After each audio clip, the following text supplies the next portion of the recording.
You're listening to Potty Mouth Radio, the home of movies, music, television, and comedy. This podcast is filmed in front of a live studio audience and contains coarse language. Could it be any more spoilery about a 25-year-old sitcom?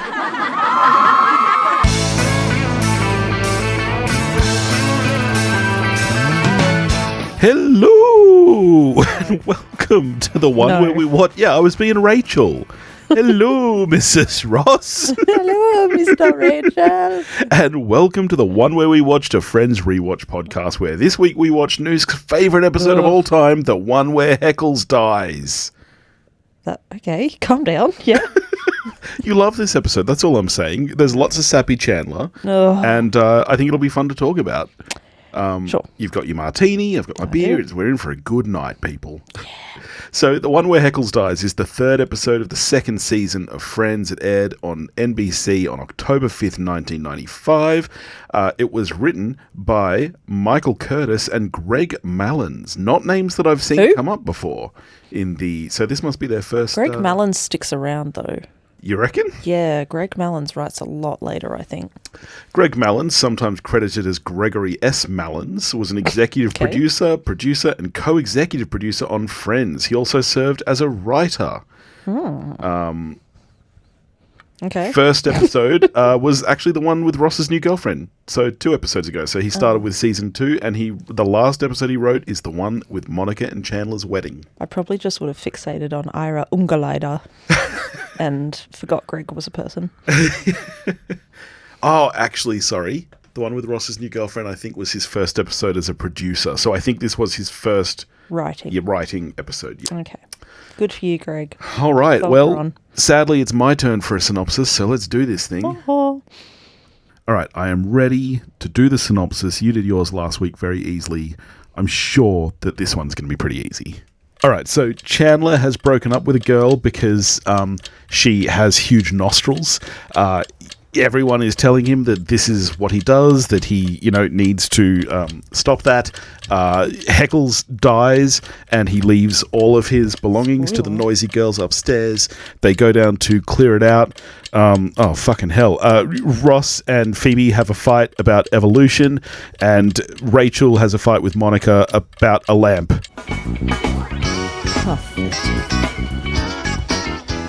How did I do? That wasn't good, was it? No. Oh, jeez. All right, well, let's get into it then. 37 seconds. It was not. I saw the timer. That was after the sting. It was 30 when I hit the sting. Mm-hmm. All right, so we open in the apartment. Chandler has come in to declare that he has broken up with his new girlfriend. Shocking. Due to the size of her nostrils. Yep. Which... When she leaned back, bats flew out of them. You could see her brains. Oh, my God. Is this the first that we've really seen... Like, I know that it's been mentioned that Chandler is nitpicky, but is this the first time it's really been like, he broke up with a girl for this reason? Yeah, I think so. Because it obviously becomes a huge part of his personality. Yeah. Mascara goop. To be honest, actually, he probably had a similar diatribe when he broke up with Janice. Yeah, I can't remember now.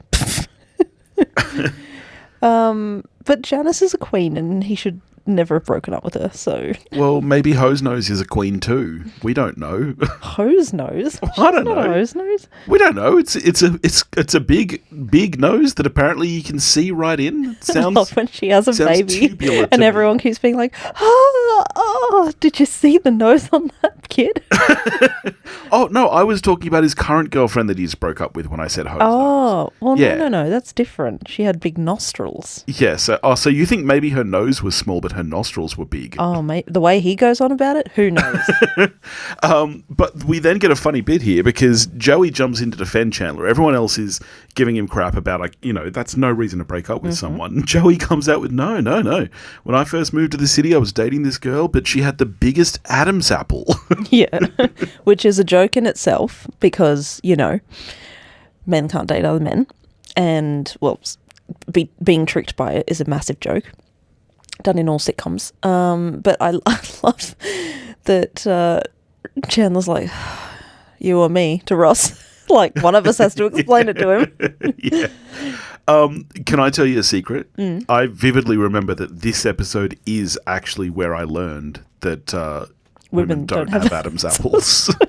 I really did not know that. I mean, there's something there. Like, you've still got, like, a throat, a trachea and stuff. I mean, okay, but there's something hard there. I was going to say, when you rub your throat, you can feel it. Yeah. All right, so it's probably about the same as mine then. Well, you don't have a neck, so... I really wish I did. One of my favourite kind of masculine aesthetics is a large Adam's apple. Like, whenever I draw a self-portrait, I always put a really big Adam's apple, even though I don't actually have one. Yeah. Yeah, like, it's skinny guys that have really big ones, and maybe that's what inspires me about it. What? But even when I was thin, I didn't really have a big Adam's apple. Now I'm just ranting about Adam's apples. Because you don't have a neck, love. You don't have a chin. Okay, well, you don't need to bring it up. Can I just say, as a straight woman, I don't find them all that attractive at all. Really? No, they're fucking weird looking. And like on really skinny people, they move a lot while they talk. Yeah, I like that. Yeah. No. So we're perfectly matched. Anyway, so then Phoebe and Rachel lift their chins to show that they in fact do not have Adam's apples. And he's like, are you guys messing with me? And so they all decide to just be like, yeah. He's like, whoa, for a second I was like, whoa. And that's where we roll to credits. That's the joke. So the team are still picking on Chandler. Give me one reason you have broken up with a woman that wasn't superficial, says Phoebes, bless her. Yeah, but he does have one. He's got the woman who didn't hate Yanni. What's that mean? I don't get that reference. You don't know it either. You laughed at it at the time and everything. Yeah, because it's just a funny... Don't you find it funny? What, because Yanni is a funny word? You're immature. Yanni was a Greek composer, keyboardist, pianist, and music producer. Okay. What's some of the work they did? Let's see. Ross's Sounds. Yeah. Ross's Sounds. Please let them be the composer of Ross's Sounds. I mean, honestly, I can't see anything that would be a reason for people to hate this person. Maybe that's part of the joke. They wrote a lot of motion picture soundtracks. Oh. Nothing that I recognize. But I don't know. They seem like they were just a musician, but yeah. So that's why Chandler broke up with her, though, because she didn't hate Yanni. Look, maybe. Here we go. Music genres distinguished from the New Age spiritual movement. Maybe it is similar to Ross's music. Oh my God, that's brilliant. There's a section here on Wikipedia about unconventional career track. The genre of Yanni's music made it unsuitable for most commercial radio or music television. So there you go. Maybe it is just that he played bizarre music. Atmospheric. Yeah, yeah. Long live Yanni. I guess I tell you what though, maybe we are younger than we realized. God, that feels nice, doesn't it? Doesn't happen much these days. So anyway, then Mr. Heckles comes to the door. In a bathrobe. In a bathrobe, always. And he's like, you're doing it again. It's disturbing my birds. Rachel's like, you don't have birds. I could have birds. Yep. Which is that's a callback to I could have cats, isn't yes, it? yeah. You don't have cats. That's always, and it's always the way Rachel says it too. But yeah, so Monica's like, okay, Mr. Heckles, we'll try to keep it down, which obviously is the last line of the episode. So they really need to push it on us now. Oh, sorry, I just fucking hate this episode. And he's like, I'll get back to my dinner party, which he's clearly not having because he's in a dressing gown. Yes, yeah. You know, the thing I've learned about Heckles on this rewatch is that I think that he's really just a man who wants a pet. I mean, he says that he could have cats. He says that he could have birds. We know that he tries to steal Marcel. I never thought about it before. I guess that's probably just to highlight his loneliness, that he wants an animal companion so badly. So get one then. Well, that's the thing. He could just go buy one, but maybe that's the point that the show's trying to make with Heckles. I never really thought of that before. Yeah, maybe. He's a multi-layered character. But after he leaves, Chandler comes out with, as we mentioned before, Janice. Yes. You have to give me Janice. That was not a superficial reason. And then Phoebes is like, yeah, all right, I'll give you that one. I miss her. oh, Chandler, bang. And then Rachel's like, oh my God. How good are my Janice impressions? They're terrible P.S. tonight, actually. Piss off. They're so good. You usually do a good Janice. I just assumed that they were bad tonight on purpose because you're doing Phoebe and I Rachel am doing Phoebe Janice. and Rachel doing them. Yeah. I know how to do Janice. And then Joey joins in at the kitchen sink. Oh, Chandler. Chandler. It's so funny. Yeah, faster. By the way, how good does Joey's sandwich look? Yeah, he turns around. He's been making this sandwich. I thought the exact same thing. Sometimes Friends is just food porn for me because I'm hungry. I know we've already had dinner, but last night... How would you feel about a sandwich? Well, I was going to say, last night, the show we were watching, they spoke pizza. about doing pizza, and I sent you a picture of pizza, hoping that you'd see it and be like, yeah, okay, let's get pizza. I said let's get pizza. You were the one who was like, no, we're going to be sensible. It's not too late. Why don't we get pizza after this record while we watch our show, while we watch our program? Nah. Okay. Wow, go fuck yourself. But you want shit pizza. I don't. Well, you won't have meat lovers with me. I'll meet you halfway and go Supreme. I'm not. No. We're never going to be skinny. Ever. I don't care. But they're interrupted by Heckles banging on his ceiling, which is their floor. Yep. I guess to get them to try to keep it down. Yep. And they end up in a little bit of a it's, Back and forth. Yeah, it's kind of like Freddie Mercury at Live Aid, but with bangs. You know, where he's like, everybody repeat after me. What was that accent? What was that? How dare you besmirch Freddie Mercury with that? What the fuck? So yeah, he's banging, they bang back, and finally he stops. And they're like, we won. And then you see him in a body bag. Yeah, so they did win, really. Yes. They won the big game, the game of life. Well, they were always going to. They're like 50 years younger than him. Yes. Traeger is there. They ask him, how did he go? Traeger says, well, he must have been sweeping. They found a broom in his hand. Ooh, that's so awkward. I love that we get a bit of Traeger here as well. When they're like, what happened? He's like, could have been... He was sweeping, found a broom in his head. Could have been me. I was sweeping yesterday. Sweeping. You just never know. I love Traeger. Me too. He's great. Oh, he's the best. And there he is with his massive coffee and a donut, but sweeping. That's what could have done him in. Yeah. That's always my mentality too. It's like, one of my idols, John Hughes, he died very sadly of a heart attack quite young. He was 54. He was going for a jog. And the lesson I learned from that is just don't jog. No, don't exercise. I'll quite happily hoof down a double quarter pounder, but jogging. There is some exercise involved in a quarter pounder when you have to digest that. Yeah. Yuck. Gross. So then we're back at the apartment, and it's a very, very dour moment. Everyone's saying, they feel like they can still sense Heckles. No, just Phoebe. Yes. And then out of nowhere, she just yells out, "Go into the light, Mr. Heckles!" Freaks them all out. Fuck, I love her. Yeah. And they're like, okay, Phoebe's like, Jesus. And she's like, sometimes they need help. Like, she's out here. She's guiding everyone. Yes. She's guiding living and dead. But thus commences the B plot of this episode, which I had forgotten was this episode. I freaking love the B plot in this episode. Oh, really? I was Love okay, because it. I remember this being the B plot. I have to say, so let's This get bumps there. this episode up for me. Okay, so let's get there. Ross basically has a bit of a go at Phoebe. He's like, how, ghosts aren't real, we evolve, and it comes out that Phoebe does not believe in evolution. No. Ross bumps How against dare you? big Stop. You got that all wrong. You butchered it. You butchered the delivery. Phoebe is like, all right, you can all scoff at me. She just doesn't give a shit. I fucking love her. And then she's like, there's just some things I don't believe in. And then she's listing some things, and evolution is one of them. And Ross has a stroke. Yeah. He literally has a stroke. Yeah. And then he's like, whoa, you don't believe in evolution? And she's like, it's just a nice story. And he won't let her take a cookie off the plate. Yes. What is wrong with you, Ross? He pulls it away in order to properly lecture her about evolution. No, it's not a nice story. It's scientific fact. Yep. And she's like, just don't buy it. Monkeys into humans. Like, it's just too easy.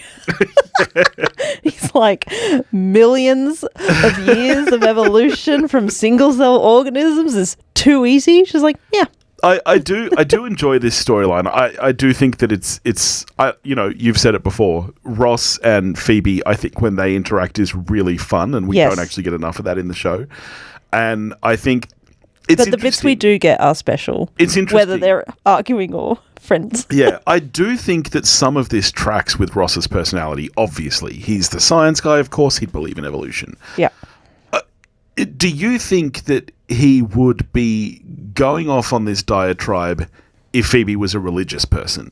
Like, do you think that it's only that... Good point. You know what I mean? Because this is my one issue with this storyline, is that I don't think people should impose their views on anyone. Like, I'm not going to go into right and wrong.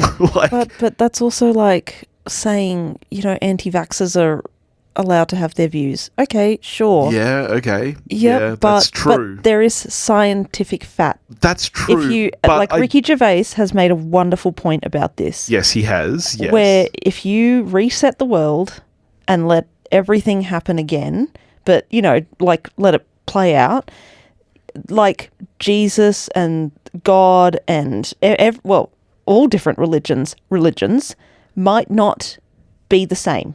When you get to the 2024, there would be different versions of it. Yes. But ultimately, as there science... already are. I mean, like, even the Jesus story, you've got Catholicism, you've got Christianity, you've got, there's already a million different versions just of that. Yeah. But science will still continue to come to the same conclusions. Yes. It'll all be wiped away, and then with progress and brilliant minds... they will come to the same conclusions over time. However, I do feel that there is a difference between someone's faith beliefs and someone's beliefs on a topic. Yeah, it's bullshit because Phoebe's spirituality is not a recognised religion. Yeah. He's going to go at her for this. But having said that, I feel like Ross would do this with Joey, who was raised Catholic. Yeah. It's just who Ross is. Like, it's funny, my algorithm on Facebook, I don't know why, and this is going to sound the wrong way, but it's really turned to flat earth stuff. And it's not... What? No. But it's not because the algorithm believes that I believe in flat earth. It's because it's really fucking funny. Because all of the groups clearly have been fed to the algorithm, but to people like me who are like, well, that's just fucking ridiculous. Oh. And so the comment sections on these things is just fucking hilarious as people try to argue, the scientific, like, of course, it's not flat. Yeah. And then all of these people coming back with, oh, yeah, you globe earther. It's really funny. But again, I do feel like something like that is different to someone's religious beliefs. And okay, maybe Phoebe's not religious. It's a bit unclear here. But I do think... she's a spiritual person. Yeah, I do think that what Ross is doing here, I think it's a little bit wrong. Oh, I don't know. I'm happy to pick on Ross at any moment. And it's fine. Yeah. Like, Phoebe can hold her own. He's not being rude to her, apart from preventing her from having a cookie. Yeah. I draw a line, mate. If you prevent me from having a cookie, I'm not going to listen to anything you have to say. Because then she doubles down and admits the words. It's not just... what is it that she doesn't believe in? Well, it's just not evolution, and it's like, oh no. He's like, it's fact. It's like gravity, and she's like, don't get me started on gravity. Yeah, that's true. I love her response to that as well. It's not so much that I feel like I'm being pulled down as I am by being pushed. Yes, Phoebe, that's the patriarchy. It's got nothing to do with gravity. But this discussion is disturbed by a banging on the door, to which Chandler retorts, oh no, it's Isaac Newton, and he's pissed. Yeah. It's not Isaac Newton, it's Traeger and some crusty old lawyer. Crusty old lawyer? Oh. Yeah, I'm not a fan of this lawyer, and he's doing the whole shtick. Yeah, I'm a lawyer, you see? Okay. I don't think it's that bad. But he's coming in to tell them that Traeger... To tell them that Heckles left all of his worldly possessions to the noisy girls in the apartment upstairs. Yep. And of course, Rachel's like, okay, let's talk money. Yeah. Oh my God, Rachel, is that all you think about? That's what I would think. You had a life with money. You chose to let it go. Like, just come on. But so Monica, of course, is like, wow, isn't it amazing? Like, I thought he hated us, and yet, you can really touch someone's life. Without really ever knowing them. Yeah.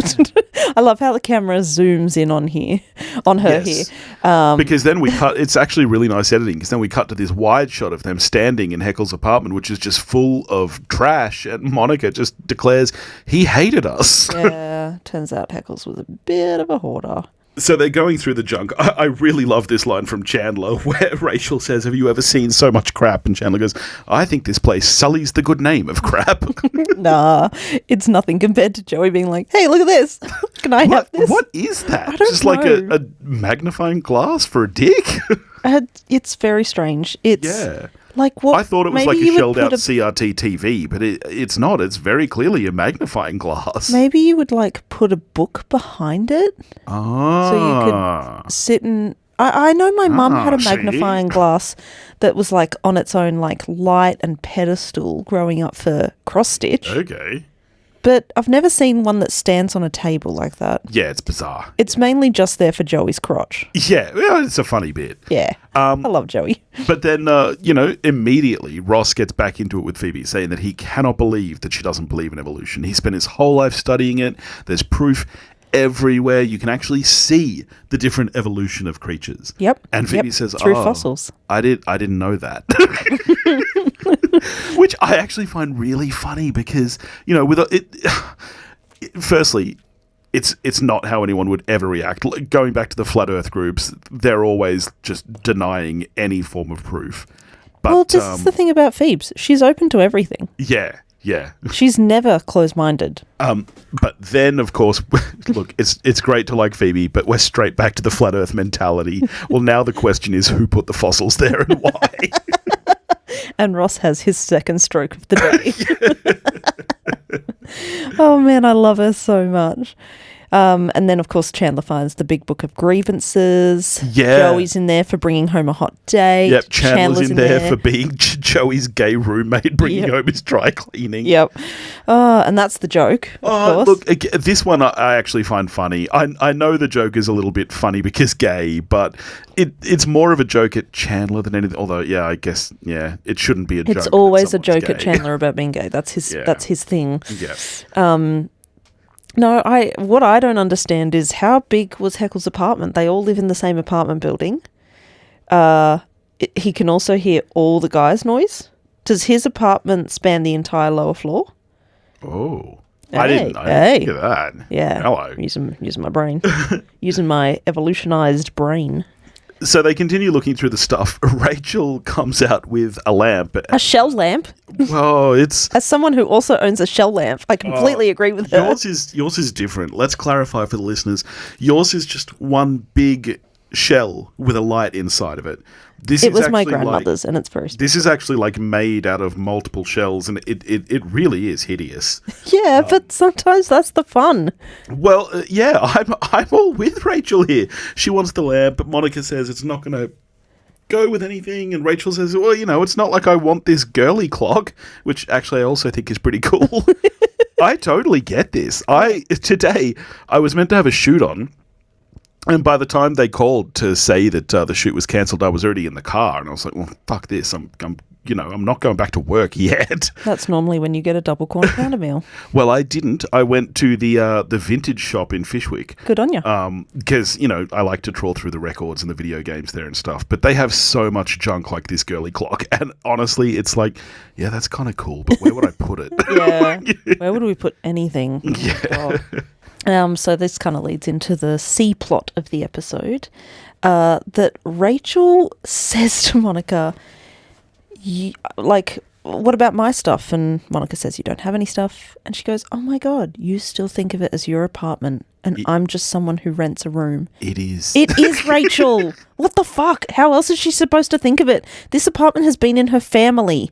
It is her apartment. Yeah. What? Yeah. What? And what? to be honest, is Rachel even renting a room, or is Monica just very kindly letting Rachel stay there? Because I doubt Rachel has enough money to actually pay any rent. No, I think she does now.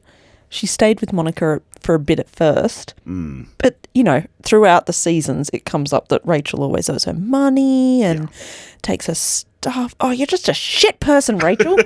Well, speaking of shit people, Ross still can't let it go. He comes up to Phoebe with these little knick-knack toys. He's like, oh, look, see how I'm making these things dance? Opposable thumbs. I love the way he turns there from like, look at these little dancing puppets to like shouting at her. No, the best part is she's like, what is it with your need to be right and make other people believe you are right. See, let's put Ross under the but microscope. this is where I am 100% with Phoebe. I agree. I don't think it's right to force your beliefs on someone. Okay, you kind of got me before with the vaccination thing. Look, 50% of our audience are climate change deniers, so I don't want to say too much. You don't know that. The other 50% don't believe in vaccinations. So we've got no audience now. Here. Great. Yeah. Okay. Anyway, see, I'm like Phoebes. I don't care. Ross, Monica, and Rachel are upstairs, and Joey comes out with Heckles' high school yearbook. Heckles'. Hey, look, it's Heckles' high school yearbook. That's what he says. You don't need to... Okay. And Chandler's trawling through it. He discovers that Heckles was class clown, and so was he. Yep. And he constantly finds more and more, he was in this club. He was in this club. Yeah. Well, I mean, there was no club, but I thought scale models were cool. Yeah. Do you know I have a friend, and her daughter cannot put her clothes in her wardrobe because her husband has filled it with scale model kits. Wait, really? Filled to the brim. Like, are they actually built, or are they like kits in the box to do? To do, yeah. Really? Yep, it's his thing. I'm guessing you mean like aircraft and stuff, like planes and. Well, they're both in the military, yeah. So, yep. Wow. Crazy, right? That's wild. If you had an activity that was taking up cupboard space in our daughter's cupboards, I wouldn't stand for that. I wish I did. Just in the last week, I've started floating the idea of getting back into collecting videotapes. No! You will not let that fly.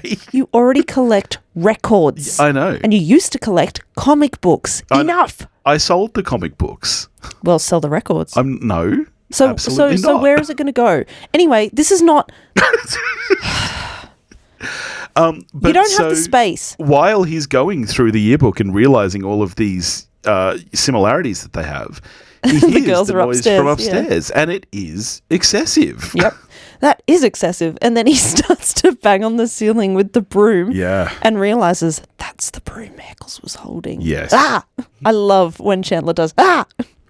His physical comedy is always excellent there. I've got to say, here we are halfway through the episode. I know that you've said you hate this episode, but so far you seem to be enjoying just about all of it. Look. Yes. Okay. It's the final scene that ruins it for me. Well, let's keep moving then. Okay. So then Joey comes downstairs to Heckles' apartment again. Yeah, the next day. Yeah, and he's like, did you stay here all night, to Chandler? And Chandler's like, look, we're the same. And he's like going through Heckles' yearbook. With No, not a yearbook. It's like a box of memories. He's got a box with all these Polaroids of his ex-girlfriends, and he's written on the back of them the reasons why he dumped them. Too tall. Big large gums. And Chandler says, this is what I do. I'm going to end up like this. You guys are all going to go off and get married, and I'm going to be alone forever, like Heckles. Yep. We're on the same track. I'm 30 years behind him, but the stops are all the same. Lonerville, Hermitsville, but like, it's all very silly. But I love here that he's like, promise me when you get married that you'll still invite me over for the holidays. I think this is my favourite Joey moment. No, the end of the scene is my favourite Joey moment. But Joey's like, well, I don't know what we're going to be doing. Like, what if we're at her folks' place? House? Oh, man. But every year you can come over and we'll watch the Super Bowl together. And it's hard to imagine, this is where everyone ends up, where you just catch up once in a blue moon with your friends because you're all so busy. Yeah. We're the exact same with our own friends. We just caught up with some friends and we were like, oh my God, it's been so long. Okay, let's not leave it so long. What's a celebration that would force us to catch up again? Yeah. And she said, we could do Thanksgiving. Yeah. And we're all Australian. Yeah. Yeah. But we were like, yes, okay, because that will force us to make a date and a time and distribute food responsibilities. Yeah. And it will happen. Yep. But I love that Chandler's like, I'm just going to keep breaking up with people because, she says supposedly, and the scene ends with Joey being like, Supposedly. Yeah, because that's how he says it. I laugh love every when he time. uses it in a sentence. It's my favorite bit. Did they go to the zoo? Supposedly. It makes me laugh every time because you said supposedly once at work and everyone made fun of you. It's just one of those things. It's a tricky word. It's not tricky. So I grew up saying supposedly, but ever since you told me that story, I always have to triple think on it. Supposedly? Supposedly. Yeah, I don't think it's a tricky word. I think what it is that it was used incorrectly for so long that has now become almost common vernacular, and to the point where it's almost correct. I might be wrong, but I feel like supposedly actually appears in the dictionary now because it's one of those. No. It happens all the time. I'm trying to think what the other one is. I'm going to be a Ross here, and I'm going to need evidence. There is another word, and I can't think what it is, that was used incorrectly so much that now the incorrect pronunciation is also in the dictionary. Please don't say it's should of. Oh, I hope I not. That hate one, when people do that. Yeah. Should of. No, it's should have. Ah! But, Judgy Wudgy was a bear. Supposedly, here it is in the Cambridge Dictionary. I was about to say, is it Urban Dictionary? Because that doesn't count. Nope. Cambridge. Yep, the Jesus. Cambridge Dictionary. Okay, as a society, we are slipping. Supposedly, adverb possibly. It's right there in the Cambridge Dictionary. I'm telling you right now, I think it used to be incorrect and it was used so often that it is now considered fine. Wow. Oh, God, I hope we never get there with should of. Oh, that drives me nuts. But, as I was just about to say, Judgy Wudgy was a bear. I will never understand it. I cannot use effect and affect correctly. Whenever I'm writing it down, I have to go and check it, and I still don't understand when I read it, and then I have to ask someone. Yeah. I'm trying to be professional. It's hard. It's a hard word out there. But that scene, getting back to Friends, that scene really irritates me because it's the start of Sappy Chandler. He's like, anyway, I'll see you later, man. Yeah. And he like always does the pat on Joey's shoulder, and he's like got the other hand like up close to his chest, and he's just got to rush out of somewhere. So this is where you start to dislike the episode. Yes, because I hate Chandler's, Matthew Perry's physical acting here sometimes. I don't think he does sappy or emotional well. Yeah. Like the smile he always gets when he's talking to Monica about, it makes me want to rip my skin off. Anyway, so he rushes out and he goes back home to his apartment and he's like, there's this like weird music playing. What's with the music? It's weird. And he calls someone and he's like, hey, it's me. Yeah, and then we cut to Janice. Oh my God. That was a terrible impression. Are even worse than I'm sorry. Tonight. That was supposedly not very good. But then we got to the coffee shop and everyone is riling Chandler up. Like, how could you? It's Janice. Yep. Even Phoebe's like, really? Janice? I think it's more from a bit you hated her type thing. And Ross has to be like, well, you have met Janice, haven't you? You remember Janice, don't you? And then she walks in, she's like, hi, everybody. And she's pregnant. Of course, Joey has to say, look how fat she got. Oh, my God. Seriously. Yeah, I know. I think the joke is meant to be that Joey doesn't understand. But as we said last week with the breast milk episode, Joey grew up around like 7 sisters. They all have kids. We've seen him help bloody Leah Remini through a pregnancy. He knows the difference. Through a pregnancy? Well, through a birth. Through a birth. Same diff. No, they are very, very I would give birth again. I would not be pregnant again. But yeah, Janice, Chandler says, well, you could have told me this over the phone. It's not his. She's married. But it's not his. But no, Janice has to have her fun. She wanted to see his expression. It's wonderful. It's so nice to have you back, Janice. So then we're up in the girls' apartment and Rachel's sitting there just admiring her new lamp. Yeah. Yeah, but Monica does not like it. She comes out and says, you know what we haven't played in a while? Hide the lamp. Yeah. Like, just say you don't like it, Monica. Well, I think she is saying it. She says she's allergic to shellfish, to which Rachel retorts, well, then eat another lamp. You'll just have to eat the other lamps. These two are evenly matched, and I really enjoy that as part of their relationship. Speaking of evenly matched, this is where the B story of Ross and Phoebe really shines. This is Phoebe's piece does hang on, let me say it properly. Piece does resistance. Yeah, you totally said that properly. I've had too much martini. Yeah, supposedly. So Ross comes in with a briefcase and he says to Phoebe, in this briefcase are actual scientific facts. A briefcase of facts, if you will. Yep. Some of these fossils are 200 million years old. And why do we have to dress him in the beigest of beige suits? Because he's a very beige man. Because he's... Oh, God. Anyway. But this is just the absolute best Phoebe moment when she says to him, look, before you start, I'm not saying that evolution's not real. I'm just saying it's one of the possibilities. Yep. You science guys could be wrong. You've been wrong before. You used to think the Earth was flat. You used to think the atom was the smallest thing. Isn't there a teeny possibility? Until you split it and a whole bunch of crap came out. Isn't there the teeniest possibility that you could be wrong? And he's like, I guess there is a tiny possibility. She's like, oh my God, her reaction I can't believe you caved. I used to disagree with you, but at least I respected you. How are you going to go into work? How are you going to face the other scientists? How are you going to face yourself? And he walks out cradling his briefcase. And then she just turns around to the girls and she's like, that was fun. Who's hungry? It's so good. I love Phoebe so much. I'm hungry. Yeah, should I order a pizza? A little bit. Should I wait until we finish recording so that we see how we feel? We've got an hour of Apples Never Fall to watch, so the pizza should come here before it ends. Yep. Okay, I'm going to make a sandwich with ham and cheese and pickles. You do that, I'll get a pizza. Fuck off. So then, just as I have betrayed you by ordering a pizza while you're eating a sandwich, Monica betrays Rachel.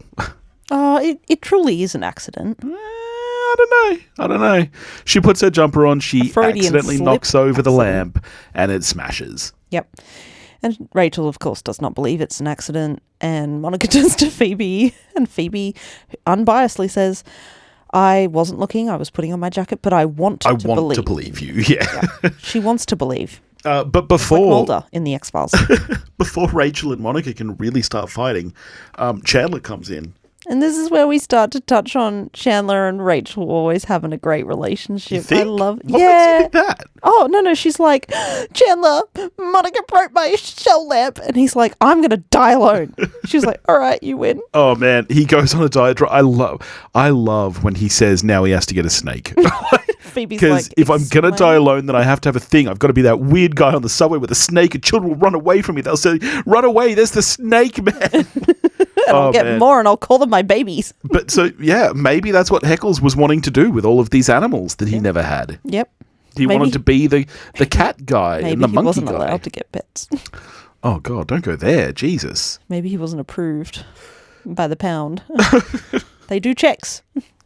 But the girls all comfort him here and they say, look, you are not weird. You are just describing every guy we've ever gone out with. They break up with us for no reason at all and then complain that there's no good women in New York. Well, that's what he says. You are just a guy. Yeah, which is just like, man, was this where the bar was set? Yes, it was. And sometimes still is for some women. And it's, no, don't settle. Anyway, but they say, but it's good. You know, you're moving past it. You're here now. You're ready for commitment. Yeah, you called Janice. That's how much you want to date someone. But at the word commitment, he has to leap off the couch. Yes, whoa. Because he's still a man. Yep, that's the joke. What's the deal here, by the way? Like, in the next scene, we're sorting out the apartment. Yeah. Did he own his apartment? Do they just get it to sell? No, they don't get his apartment. They get his stuff, which is, to be honest, though, I don't know why they didn't just, I guess that would have cost them money to hire an agency to sort out the shit, but I think that they have to... an estate sale. Well, yeah, but you have to pay... We have friends who you have to pay for an estates. estate sale. No, you just have to pay for the ad in the paper. No, you pay for an estate sale. What? Pay where? You pay the people who run the estate sale. You're thinking of like a garage sale, I guess, where people just come in and rummage through the house. An estate sale is like an auction where someone else sorts out all of the junk from the house and sells it. Like, but also Neither of us are going to have that issue. This stuff is all junk. Like, nobody's going to actually buy this. I think that they just need to empty out the house within a certain amount of time, would be my assumption. So they're clearing out all the junk. Monica hands Rachel the dancing girl clock and says, I think this would look great in our apartment. Yeah, it is actually your apartment, Monica. You don't have to settle. Yeah. Like, you can make her feel welcome, and you did. You gave her, like, a month or two free rent while she found her feet. That's enough. It's still your apartment. And Joey comes out with a stack of books. Most of them look like... do Americans have yellow pages? Is that a thing there? I don't know. Okay. Why are you asking me? Phone books. I'll just call it a phone book. They know what that is. Yeah. It's not called the Yellow Pages. Yeah. Probably. And he says, like, can you recycle yearbooks? But Chandler wants it. He says, some people wrote some nice things in there about him and somebody should have it. Yep. And then Monica tries to get all sappy and she's like, I think we should say a few nice things about him and take a moment. Yeah. But she's standing in front of the magnifying glass. It's a funny bit, but at the same time, this is like now a fully empty apartment. They're all holding garbage bags. Why is that thing still sitting there over where she is? I thought Joey wanted it for his room. Yeah, but as if he wouldn't have moved it already. Yeah. I don't know. It bothered me. It irked me. But then we're building up to the worst part of the episode. Yes, because they all leave. Is awful. I just can't stand it. Ross looks back to you know what it is for me? It's not even. I know that you hate the Matthew Perry stuff. For me, it's the combination of the music. The music is definitely the worst part. Yeah. And also, actually, the Schwimmer part just before the Matthew Perry part. When he looks back at him and he's like, "Hey, you coming?" It's like, I don't know. There's something in that performance that rings really false to me. That's the bit I actually really dislike. Yeah, and then, well, him saying, are you coming? And then Matthew Perry responding. Oh, yeah, I'll be there in a second. I'll be there in a second as he looks around the room. And then the fucking piano starts. Oh, my God. He picks up the broom and he leans it against the wall. Yep, he's metaphorically leaving Heckles behind. Yes. He's not going to turn out like him. And he says, good night, Mr. Heckles. We'll try and keep it down. Oh my God, it makes me cringe. It's so uncomfortable in my body. I don't like it. And then we get the tag of the episode where Chandler is on his date with this woman from work. He's avoided asking her out because she has a really big head, but that's not him anymore. No. Geez, that woman has a big head. Oh, like, of course they've shot her from behind, though. It's clearly a stuffed up wig. Oh, yeah. Or they've teased the shit out of her hair or something. Yeah. It's very silly. It's hilarious, though. We keep cutting back to his inner monologue being like, good God, that's a big head. Yeah. No. List 5 things you like about it. A nice smile. And big head, big head, big head. Yeah. It's funny. It's a funny tag. It's the way you react whenever you see people's gums when they smile. You're always in the car later. You're like, did you see how many gums they had? Like, when they smile, there's so much gummage. Oh, there's only some people like that. Only people who do have genuinely big gums. Well, you just need to mention it, though, every fucking time. Look. Nah, I'm not going to name names. What if someone got in the car and was like, did you see how bald that guy was? I expect people do that. Nobody does that. I spend my whole life thinking that people are like, man, what about that fat bald guy? Jesus Christ. Yeah, that's the thing. Nobody does that. You're the only one. They do. They just don't do it to you because you're my wife. They wait until you've gone too, and you're like, man, that fat bald guy. Jesus Christ. Oh my God. No, I think it's just you. So, all in all, how are you scoring this episode? Did you like it more on a rewatch? Because you always cite this as one of your most hated episodes, but you seem to like a lot of it. I should be clear maybe now. It's one of my most hated scenes in all of Friends. There are a couple of others. We'll get to them. But yeah, so I think it's a 7 or an 8 out of 10 for me. Yeah, I'm a 7 as well. Yeah. Good, solid episode. I like the other storylines, particularly Phoebe's and Ross. Yeah, I don't know. Don't write Sappy Chandler. Yeah. It's not what he's built for. Yeah. All right. Well, next week hang on. You know what it's time for? Because what was the show we watched with him where his wife has died and he's going through grief counselling? Go on. That show was great. That was a very good show. He could act well in that. And he was sappy almost the whole time. Yeah, but it wasn't... Like, the vehicle of Friends is not built for Chandler, the character, to be sappy. I hate it. Yeah. It doesn't sit well. All right. It is time for a lightning round. I am so good at lightning rounds. You're fine at them. Okay. Okay. Let me begin. What does Monica teach Richard how to make on their definitely not a date?